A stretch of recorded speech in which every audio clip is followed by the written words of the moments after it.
উম্মাহকে ঈদুল ফিতরের নামাজের পূর্বেই প্রত্যেক ব্যক্তিকে সদকাতুল ফিতর আদায় করা ওয়াজিব।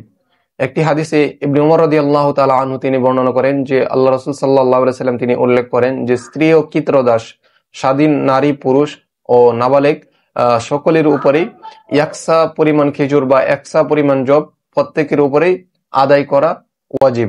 কিন্তু সামনে আমাদের রমজান মাস আগমন করেছে এবং ঈদুল ফিতরের পূর্বে আমাদেরকে সেই সদকাতুল ফিতর আদায় করতে হবে।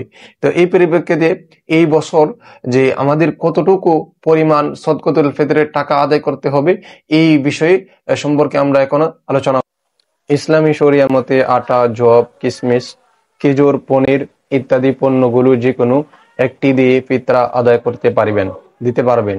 গম বা আটা দিয়ে ফিতরা আদায় করিলে 1 কেজি 600-500 গ্রাম বা এর বাজার মূল্য যত টাকা আসে, যেরকম 110 টাকা করে আপনাকে দিতে হবে। জব দিয়ে 3 কেজি 300 গ্রাম বা এর বাজার মূল্য 530 টাকা করে আদায় করতে হবে। খেজুর দিয়ে 3 কেজি 300 গ্রাম বা এর বাজার মূল্য 2310 টাকা।